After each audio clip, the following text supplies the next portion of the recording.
O.J. Simpson was born in San Francisco on July 9, 1947. My brother, Ronald Lyle Goldman, was born in a Chicago suburb on July 2nd, 1968. O.J.'s parents separated when he was 5. He was raised by his mother. Our parents divorced when Ron was 6. We were raised by our father, Fred. As a teenager, O.J. got into trouble, but turned his life around through football. As a teenager, Ron spent summers as a camp counselor and played Little League baseball. O.J. was recruited by USC, won the Heisman Trophy, and was the #1 NFL draft pick in 1969. He went on to have a Hall of Fame career.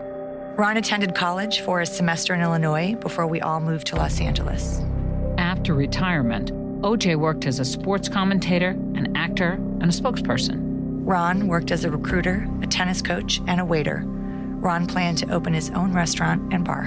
On June 12, 1994, O.J. attended his daughter's dance recital with his ex-wife Nicole and her family.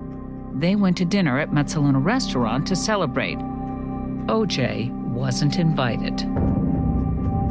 On June 12, 1994, Ron was working as a waiter at Mezzaluna Restaurant. His shift ended, and he headed to Nicole's house to return a pair of sunglasses. That night, the two men crossed paths at the home of Nicole Brown Simpson. What happened next altered families, changed lives, and reset American culture. Forever.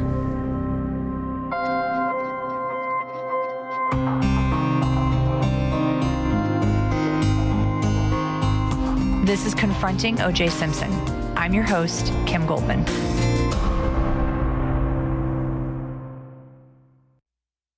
This podcast is about confronting the last 25 years of my life, about my brother's murder and the trial and everything that came with that.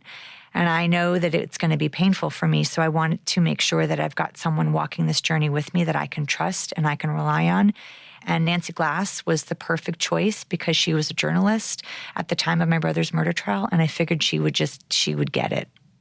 I think a lot of people don't know that you and your brother were unusually close, and you also both were unusually close with your dad. My birth mom left when my brother and I were 3.5 and 6. She, I guess, didn't want to be a mom. And my dad didn't want to not be a dad. And it was just my dad, Ron, and I growing up. We were the Three Musketeers. We just stuck together like glue. My brother was my best friend. He was my protector. When we had a horrible car accident, my brother was the one that pulled me from the car, that sat with me until the ambulance came, sat with me in the hospital. And you almost died. And you went blind for a while. Yeah, and there was my brother holding my hand and cracking jokes and still trying to keep me upbeat and positive. We were just two peas in a pod. My dad's pretty amazing, and he created an amazing relationship between my brother and I. And your mother abandoned you? She was pretty absent for a majority of our upbringing. I probably went after wanting to have a relationship with her more than my brother did. He wanted to keep her in his mind at a certain age because that was the most positive memory that he had of her. I'm the one that kept going back. She showed up periodically to tell me I was worthless, basically, and then she showed up when my brother died. Did she offer you any comfort? No, she called me a bitch while we were in court. Yeah, wow. No, there's no comfort there.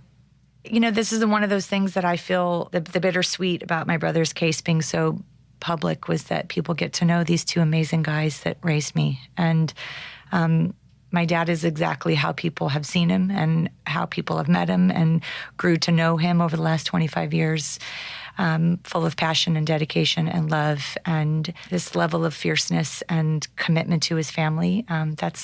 There's no lie there. And that mush, that daddy mush, pure love for his family. We're going to get to know him a little bit, and the one person we aren't going to get to talk to is Ron.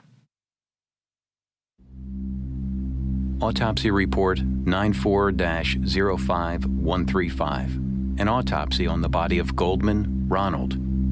External examination. The body is that of a well-developed, well-nourished Caucasian male, stated to be 25 years old. The body weighs 171 pounds, measuring 69 inches from crown to sole. The hair on the scalp is brown and straight. The irises appear hazel with the pupils fixed and dilated. Have you ever watched the news, heard about some violent crime, and then suddenly realized that they're talking about your family? I have.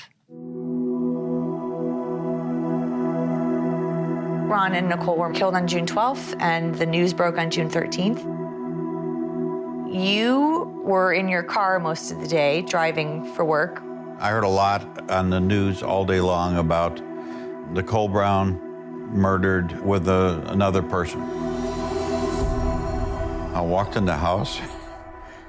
Still gets me.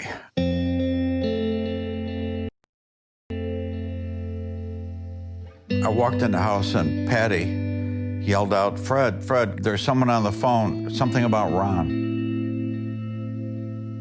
And I picked up the phone and they said, this is the LA coroner's office. And I said, why would you be calling me?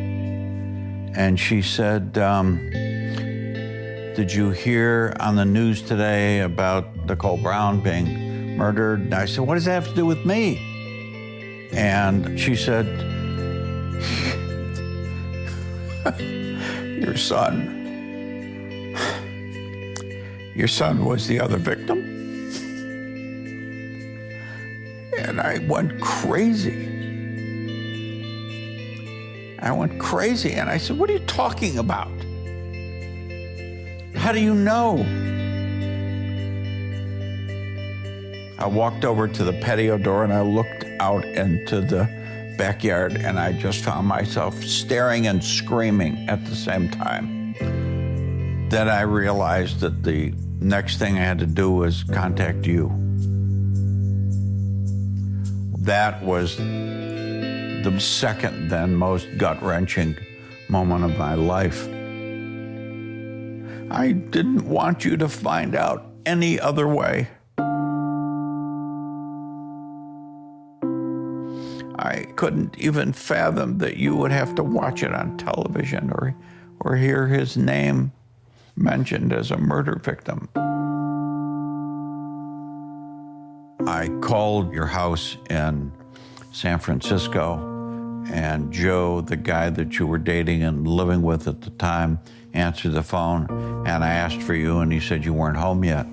And I told him what happened, and I said, you cannot tell Kim anything. Just tell her she has to call me immediately. And then I hung up, and then all I kept thinking about is, how am I gonna tell you?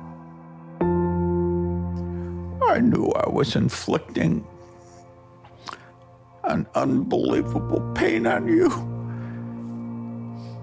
but you had to know.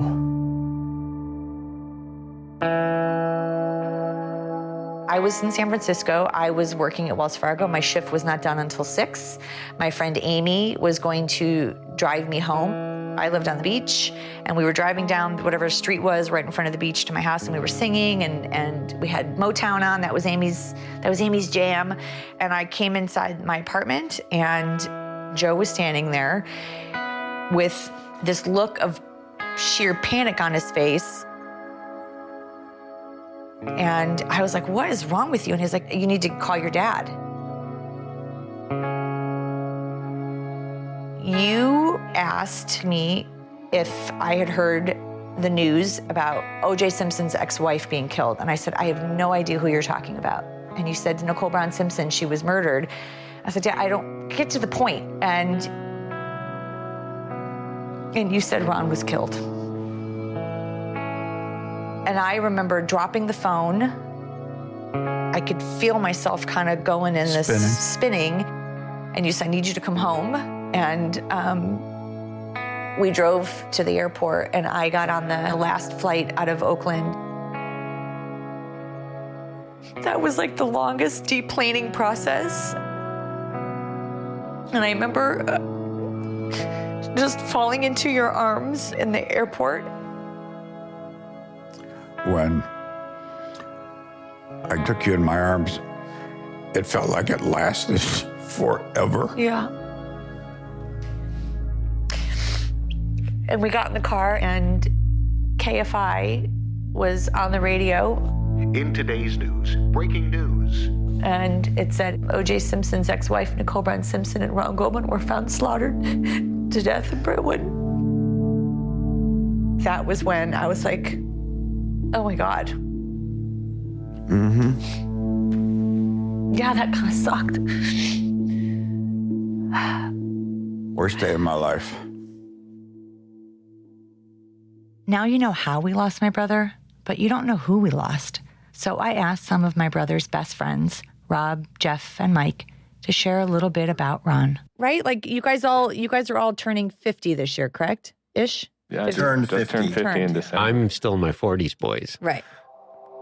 I'm turning 50 in a couple weeks. How did you become friends with my brother?